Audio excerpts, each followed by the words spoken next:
a 30-day reprieve on the imposition of tariffs from the Trump administration. And I would point to a proposal that I had provided to on one of our First Ministers meetings and provided publicly, where Canada would have the opportunity to pull the Canadian Border Security Agency, or the CBSA, in under our military. It would provide two things immediately. One, provide the availability for troops along our border, the 49th parallel between Canada and the U.S., thereby addressing concerns that President Trump has raised. And two, would bring our CBSA funding in under the military investment, would be part of ensuring we are working towards our 2% NATO commitment that we have. This is an advancing situation, as I understand it, with respect to the conversation between President Trump and Mexico. And I would hope, and I've urged, and I've reached out to Minister Dominic LeBlanc, to reconsider the proposal that I had provided earlier, and if that has any merit in advancing this conversation, de-escalating the imposition of tariffs on Canadian businesses and ultimately Canadian families. What do we need to do as we move forward? And I would say each of us has an opportunity to participate in engaging with contacts that we may have in Canada and south of the border, in the industries and in the careers that we spend and friends that we have each and every day. We're certainly doing that at the political level, engaging with political leaders, decision makers throughout the U.S. on what a strong, integrated, growing North American economy can do, and the food and energy security that the province of Saskatchewan brings to that conversation. Businesses and industry have equally an opportunity to engage up and down their supply chains with U.S. businesses, with U.S. partners that they may know, and I would encourage them to do so, and each of us as individuals do as well. In addition to that, our provincial engagement is extending beyond the U.S. As you know, I'll be in Washington next week, followed very quickly by spending a short period of time in Mexico as well. Mexico is a market of interest, an export market of interest for Saskatchewan, and becoming increasingly a much stronger trading partner with the introduction of USMCA a number of years ago. We export over $1 billion to Mexico the last year or two, and we'll be spending a short period of time in Mexico engaging with decision makers there as well. Our Ministry of Trade and Export and Development, Warren Keating, was out Friday for a Minister of Trade meeting to look at removing what interprovincial barriers we may have through the CFTA, and our encouragement at that meeting was for all provinces to remove as many or all of the exemptions that they have to that CFTA trade agreement, and to encourage the federal government also to equally take seriously the importance of removing the exemptions that the federal government has in the CFTA, and the largest number of exemptions in that agreement is the federal government. We're actively looking at can Saskatchewan remove all of those exemptions, or certainly remove most of them. I think we have 7, maybe 8 as we speak. I've asked our Trade and Export Minister to remain in Ottawa for an extra couple of days as he is engaging with numerous ambassadors from other markets of interest. Saskatchewan, as we know, is 55% reliant when it comes to the percentage of our exports on U.S. trade. We are likely the least reliant on the U.S. when it comes to our export market of any province in Canada. We need to further diversify and further engage the trade that we do and the exports that we provide to over 160 countries around the world. And our Minister of Trade and Export is engaging on that front as we speak. Again, we are going to focus not only on our engagement in the U.S., but our engagement using the contacts that we have made over the course of the last number of years around the world. And I would add that at times we've been criticized for that engagement and the focus and the priority that we have put on that engagement and growing our market share and growing our opportunities for exports and growing our investment attraction effort in countries all over the world. The fact is that Saskatchewan is very much a significant supplier of food and energy security for the people that live in this province, this nation, live on this continent, and to over 160 countries around the world. I would close just by saying this. No one wants to be in the situation that we currently find ourselves. Likely the most challenging situation in recent history, and certainly may well be one of the most challenging situations that we've seen since we've last been involved in any actual wartime conflict. This is going to have an impact on our agricultural producers up and down the supply chain in the ag industry in Saskatchewan. It will have an impact on our miners up and down the supply chain as well, all of those involved in the mining industry, whatever the product might be, our oil and energy workers, as well as our retailers in our urban centers and in our communities across this province. This will have an impact, and I would implore on our federal government to work alongside the provinces, as they have been, but to ensure they are always looking at options like we saw in Mexico this morning to have these tariffs removed, if it even is for a short period of time, so that we can further our engagement and further the integration and further the opportunity that we have to implore on one individual, President Trump, that seems bent on using these tariffs in some way, shape, or form to destabilize the investment environment that we have in North America, to destabilize the energy and food security that we have been able to acquire in North America over the course of the last number of decades and maybe even the century, and the significant role that Saskatchewan plays in this. And again, I would just say that everything that we do as leaders, political leaders, business leaders, community leaders, needs to be focused on the long term. It needs to be focused on de-escalating the conversation around imposing tariffs on one another, de-escalating the conversation around harmfully reducing the opportunity that we have in that strong, growing, and vibrant North American economy, and focusing on ensuring that these tariffs are removed as soon as possible, like it appears they may have been for a period of time in Mexico this morning. So, with that, I'd open it up to any questions. Phil? Yeah, can you clarify your position on, we now see retaliatory, Canada's plan for retaliatory tariffs. We've seen other provinces take U.S. liquor off the shelves. I know the regime here is different than it is, say, in Ontario, Yeah. Manitoba, Quebec, and elsewhere. Yeah. What do you think are you for no retaliatory tariffs whatsoever, and what do you think specifically? I mean, you are still the wholesaler for liquor here, so Yeah. what do you think about that? Yeah, and so there's some provinces that are making specific decisions, whether it be on things like liquor that's available in their publicly owned stores, public systems that we have in various provinces, as well as procurement. There's other provinces making decisions around procurement. We're looking at what opportunities Saskatchewan might have in that space.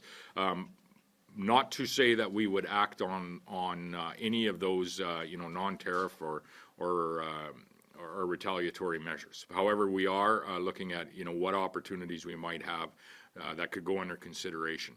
Again, I've been very clear when it comes to tariffs of any kind, whether they be retaliatory tariffs, counter tariffs, or whether they be the initial tariffs that are imposed by President Trump.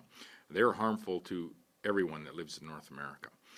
The small, sweet, or growing now first instance of retaliatory or counter tariffs that the federal government has imposed has grown from its original iteration, and unfortunately it's necessary. Unfortunately, it is necessary. If we find ourselves in a broad tariff war or trade war where everything that is flowing north and south is subject to tariffs, Canadians will lose that. We are an exporting province and we are an exporting nation, and we should not be heading that direction. That should not be the goal, and we should not be openly discussing what that might look like, because the goal and the focus and everything that we do needs to be heading exactly the other direction, where we are removing the tariffs that could potentially be imposed, whether they be President Trump's tariffs or the counter tariffs that have even been proposed by our Canadian government. So we unfortunately do support the first suite of counter tariffs that have been introduced. Looking at the second list that is there, are not supportive in any way of export tariffs that would be tariffing, whether that be electricity coming out of Manitoba, Quebec, into the U.S., or whether that be energy or potash products that are coming out of our province or Alberta. And most certainly, I think we have, if this is the case in what has happened between the President Trump and his administration this morning and the President of Mexico, where their tariffs have been granted a 30-day reprieve due to placing a number of military personnel along the border. We have that opportunity as well, and it was a suggestion that I had brought forward a number of weeks ago. So you would consider something with, say, alcohol, that I know might be more symbolic than it is. Yeah, a few $1 million in the scope of what, you know, the broader North American economy is probably at its core not going to change a lot. However, you know, there is, you know, Tennessee and Kentucky bourbon on the list of original counter tariffs for a reason. If you are able to make moves in certain areas that you know, do change the hearts and minds of decision makers, policy makers in the U.S. This has proven to be not the only thing that is effective, but to have some effect going back to the disputes that we've had when it comes to country of origin labeling over a decade ago. I was been on the phone as recently as this morning with a number of steel manufacturers, both north and south of the border, and we've faced a similar discussion not that many years ago under the previous Trump administration when it comes to steel and aluminum tariffs. And so this is not new ground for us having these discussions. However, what we're discussing today is much broader, deeper, and will have a much more significant impact on North American families and the jobs that are created by investing in the North American economy. I'm sorry, Regarding jobs. jobs. Go ahead. Regarding jobs, last weekend you just stated that you will do anything to protect Saskatchewanese jobs. How many jobs are we talking about, and what exact measure are you talking about, despite de-escalating? I'm not talking about any specific measures outside of looking at what tools the province may have at some point in time and would not act on at this point in time, but may have at some point in time if they're needed. What I'm seeing today is there's another path for us to at least explore, as it seems to be a path that is providing some success to Mexico, who is dealing with the very same administration and president that we are. The impact on jobs is a little bit more difficult to break down, specifically on what a 10 or 25% tariff long-term might be on employment in industries in Saskatchewan or North America for that matter, but I would say that it's all detrimental. It is all detrimental, and the impact on the broader economy, let's say the GDP or export value, is a little bit easier to quantify. I think first and foremost, you can make the assumption that in our province we export about $50 billion of product. Just under 30 of that goes to the U.S., and a 25% tariff broadly on all of that, which it isn't because a significant portion is oil, which is at 10%, but a 25% tariff across all of that is about $7.5 billion that would be paid to the Trump administration over the course of a year. Again, our goal is to de-escalate that conversation and to do what we can in addressing what our largest trading partner has indicated are his concerns. Mexico seems to have been able to address this, and again, there will be more details coming out over the course of the day. And I would hope, and I'd urge, and I have urged already, our federal government to engage in a similar conversation, and it might have a similar outcome for Canadian families. So no numbers?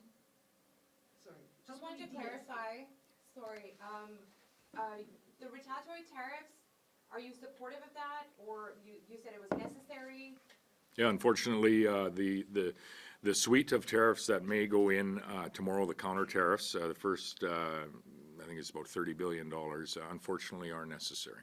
But I would say that we do have an opportunity for further discussion, whether that be with Minister LeBlanc to Secretary Lutnick, or whether it be on the phone this morning between the Prime Minister and President Trump directly, which I would say would be a great avenue for the Prime Minister to commit, and I would be the first to support this federal government in bringing the CBSA, or the Canadian Border Security Agency, under an arm of the military. That would provide military troops the opportunity to be very present on our 49th parallel, and maybe even in our airports if necessary, but to be very present to address concerns that President Trump has raised. And I think Canadians share those very concerns as well. Anything we can do to remove fentanyl from our communities is going to be viewed as positive by the families I talk to. Doug Ford and David Eby have not been talking about fentanyl in response to the tariffs. Why are you? our largest trading partner, has raised that as being one of his primary concerns, that and border security. What we're seeing in just early conversation this morning is the Mexican government, by placing their troops alongside the border to stop the flow of not only fentanyl but illegal migrants, seem to have, and appears to have, been able to have a 30-day reprieve on these tariffs. Understanding the damage, daily damage that these tariffs would do to the North American economy and the Saskatchewan and Canadian economy, we'd hope that we would have the opportunity for a parallel conversation coming from our federal government to President Trump's administration. And as I said, I would be supportive of that and have encouraged the federal government to partake in that discussion sooner rather than later. This morning, U.S. Senator Chuck Grassley called for a tariff exemption on potash from Canada, with Saskatchewan being the largest potash producer in the world. Is that something you want as well? We want all of the tariffs removed. The challenge, and herein lies the pain that will be felt on both sides of the border. And this is one example, but there's many. There's about 9 million tons of potash that are utilized by American farmers. 90% of that comes from Canada, which comes all from Saskatchewan. Saskatchewan is the largest provider of potash in the world, with close to 25 million tons, and more coming in the years ahead as we see potash mines coming into production. 90% of 9 million tons that American farmers use. The other options to access that product would be a place like Russia or Belarus, not anywhere near as politically stable, or I would say allied, as traditionally Canada has been with the U.S. Further to that, physically, there just isn't the operational capacity to move that amount of potash across the ocean, yes, but up the Mississippi into the Corn Belt where it is ultimately needed. And so the U.S., this is a great example of the partnership that we have with the U.S., the North American integration of our economy and the advantages of it. The U.S. is able to access the largest, most secure, and an allied nation, I might add, their potash supply for their American farmers to provide food security for Americans and to export that corn and other products to countries around the world like we do right here in Saskatchewan. One example of how harmful these tariffs can be to each of us in North America, regardless of whether you live north or south of the 49th parallel. Isn't the firearms a bigger problem for Canada coming from the U.S. than the drugs coming from Canada to the U.S.? I think any contraband, whether it be firearms, drugs, or illegal migrants that's crossing the border north or south, we should all do our level best to ensure that's not the case. Any contraband that is in an individual's pocket in one of our communities needs to be removed as well.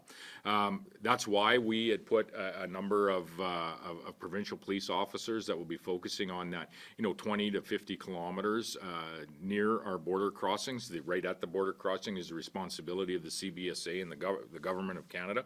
And I would say that if they brought that in under the military arm, we could have our military present there as well. What we did actually was through some conversations that we had, for example, with the state of Montana, where they are doing something similar on the southern side of the border. And so if you have state troopers and state law enforcement officers for the 50 kilometers south of the border, you have provincial officers having a focus on the 50 kilometers north of those border crossings, and you have a robust border crossing system that is working in lockstep, whether it be American border officials or Canadian officials. I think we can very quickly secure the borders that we have. However, we all need to make efforts, and I would share in the President's concern when it comes to the scourge of illegal drugs, which aren't drugs at all in today's day and age, are poison. Removing that from our communities and removing it from North America altogether, because when it comes to property crime, drugs, and some of the crimes that we're seeing, and some of the fallouts and the social challenges that we're seeing, unfortunately, with people that have all too often had mental health challenges and subsequent addiction challenges, these drugs need to be removed from our communities. And so I agree with President Trump when it comes to doing our level best to ensure that that occurs. And you've seen those initiatives over the course of the last few months and the last few weeks in this province as well. The most recent comments from Mr. Trump this morning, I believe, had nothing to do with the border or security or fentanyl or anything like that. He said Canada's been unfair trade-wise, and we've heard that from him before. I mean, do you think there's validity there, or do you think you can ever actually pin down why he's doing this? Some people speculate he just wants the revenue from tariffs, so he can offer a tax break to buildings. There's many words and much speculation that circulates in this conversation. And again, I would just go back to a very strong statement that was made by an individual on a national show here in Canada that I've repeated many times: is take what the president says very seriously, but not necessarily do you always take it literally. He has prioritized time and time again border security and the flow of fentanyl.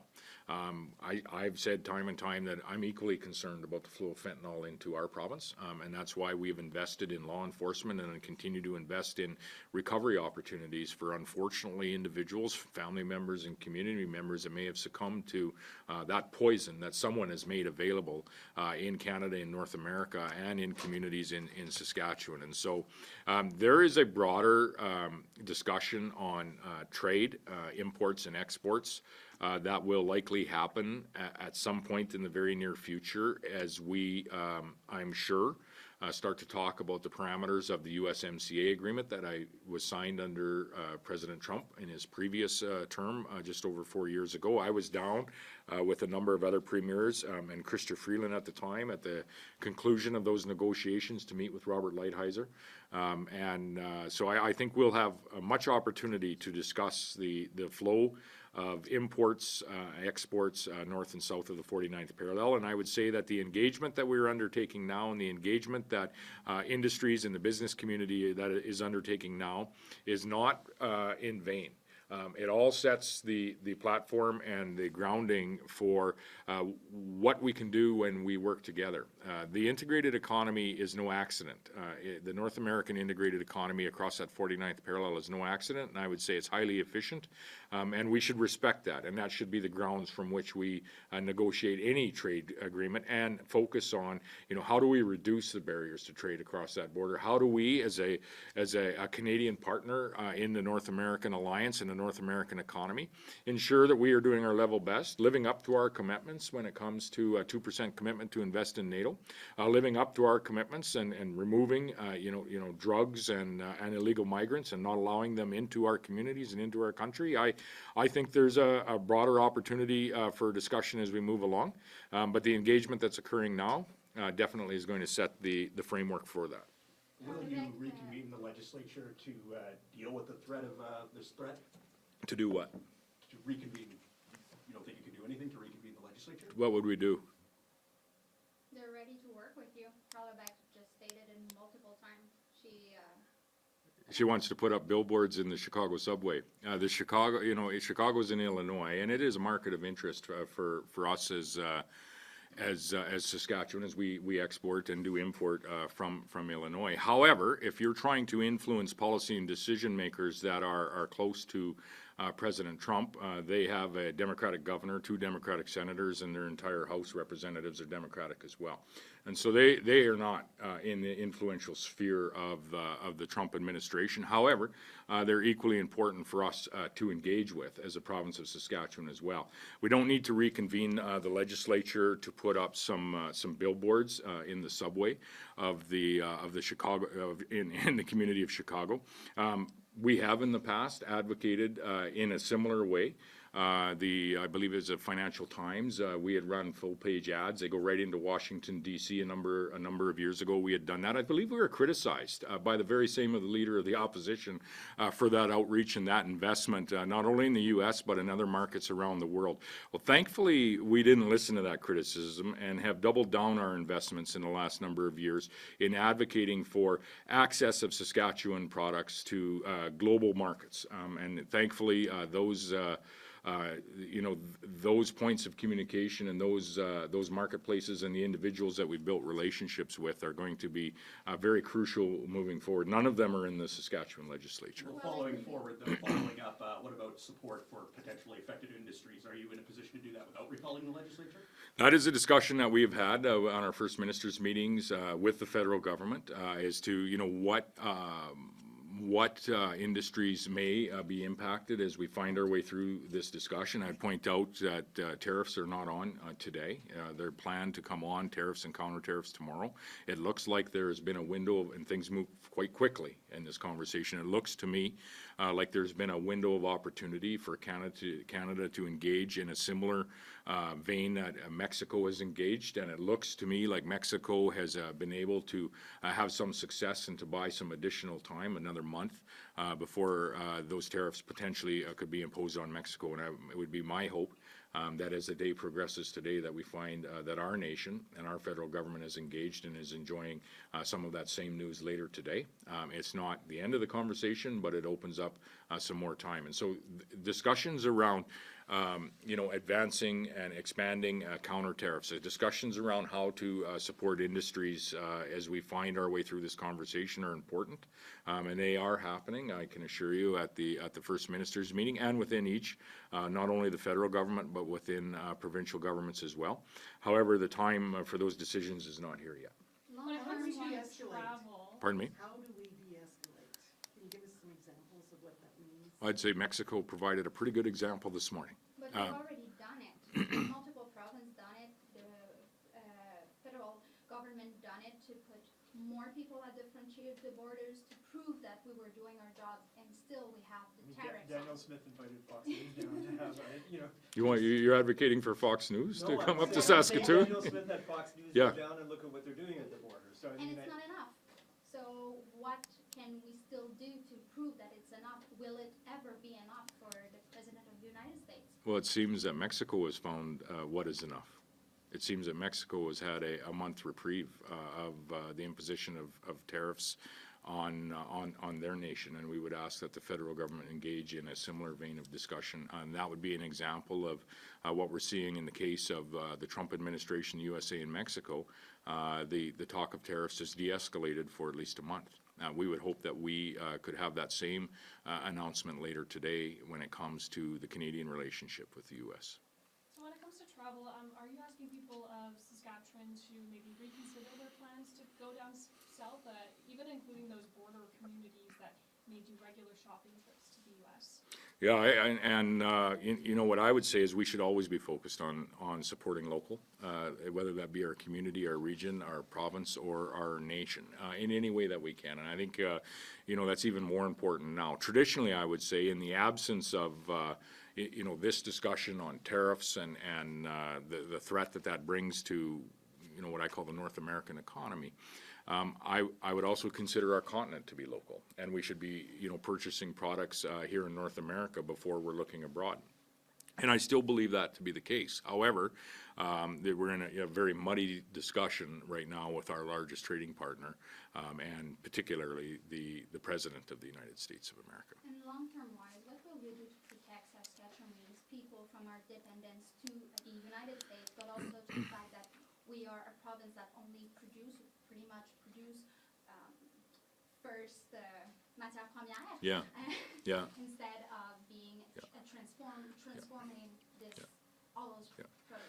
Two things. The first you're seeing happen is to increase the value of the exports that we are producing here in Saskatchewan. You're seeing us now export much more canola oil than canola seed, canola meal. You're seeing us climb the value chain when it comes to many of our ag products. And I would say that when it comes to producing and some of the protein fractionation that's happening, that's a much higher value product than a split pea or just a boatload of peas or lentils that are going around the world. And so we are finding our way up that value chain. You're seeing investments in refineries, whether that be in Lloydminster, Regina, or even Moose Jaw, with the recent investment there from a few years, probably 5 or 6 years ago now, at the Gibson's refinery.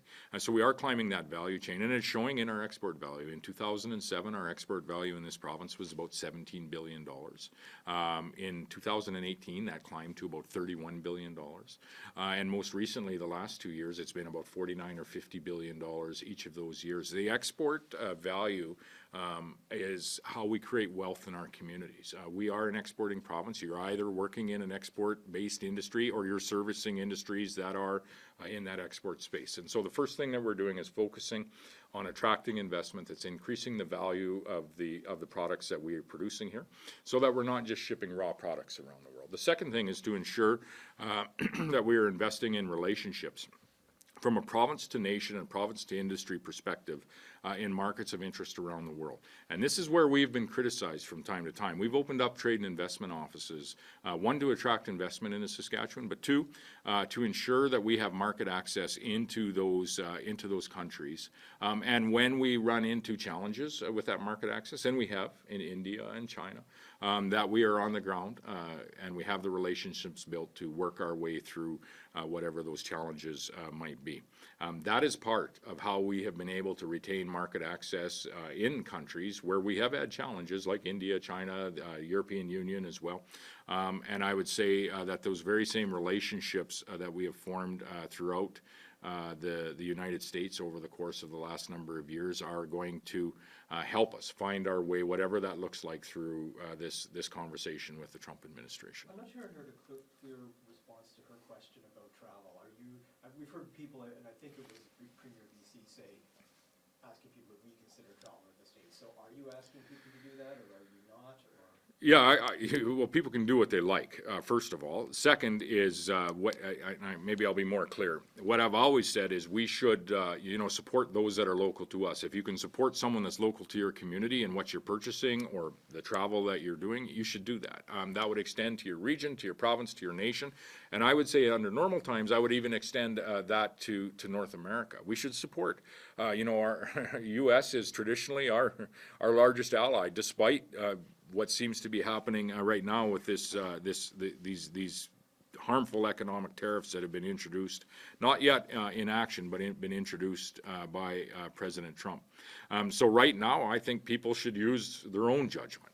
And if you are in any way unhappy with what President Trump is doing, you might want to consider, your winter or summer vacation much closer to home. I know I did this winter, as I have not went anywhere. Maybe even for a couple of winters now, and any of my travel abroad is strictly work-related at this point. When you say when President Trump speaks, you should take him seriously, but maybe not literally. Could you talk about what you take literally from his comments? Well, over time and time, the theme has been really three things. The trade imbalance that he views, which is not actually the way I certainly would look at it.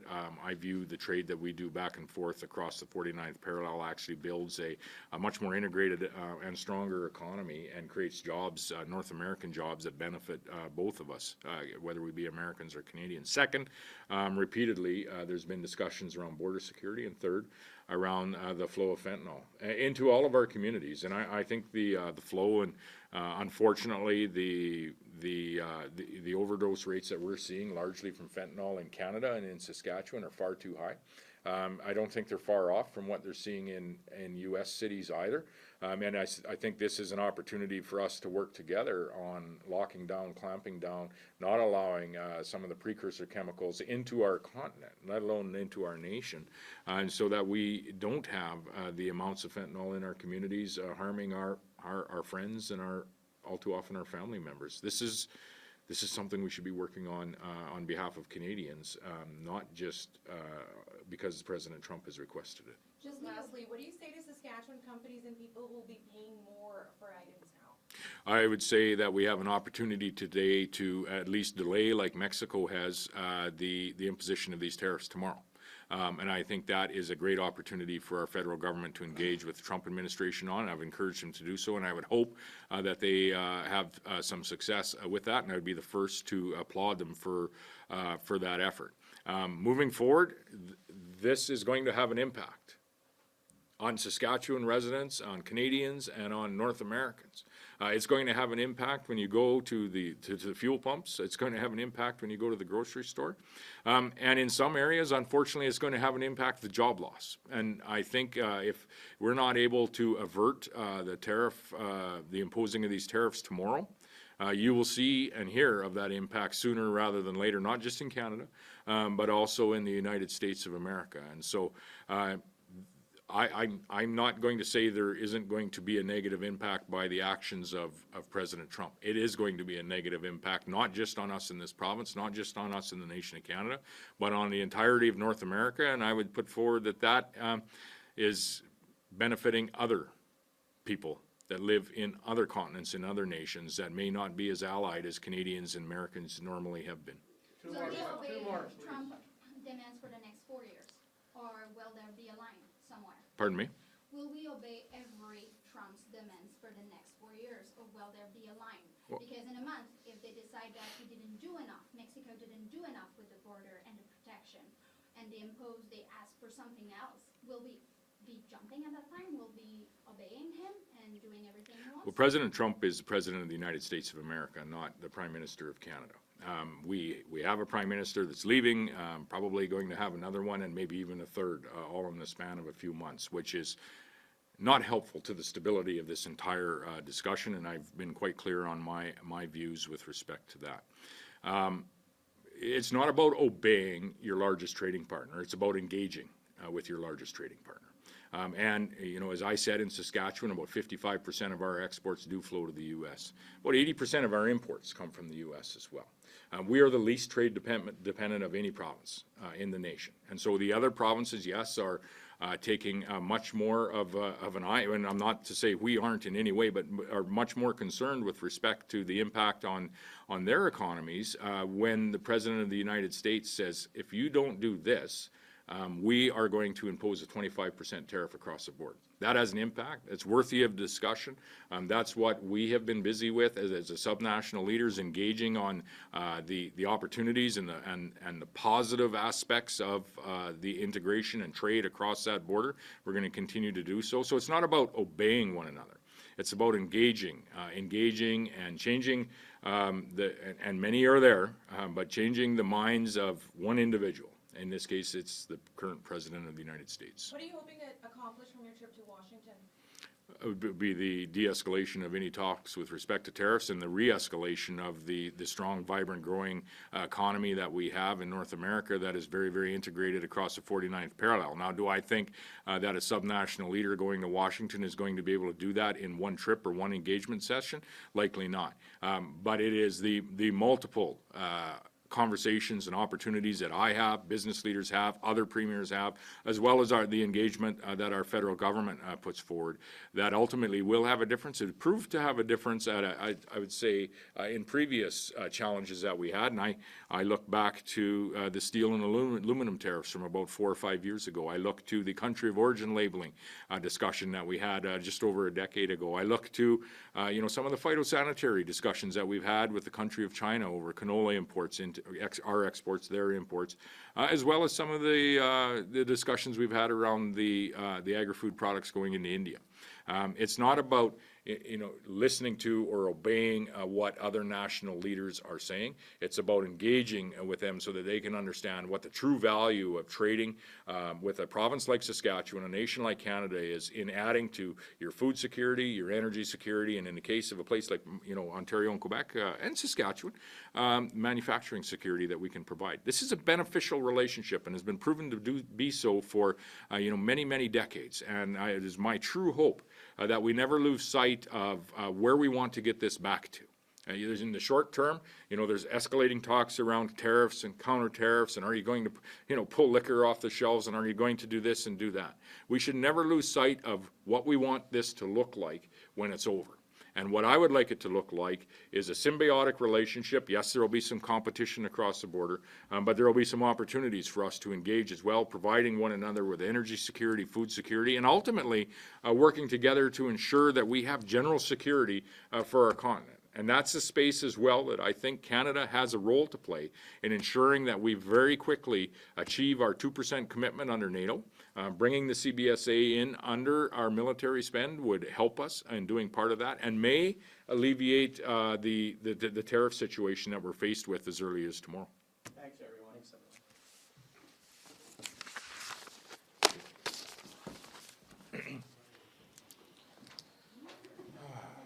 You didn't ruin the shot.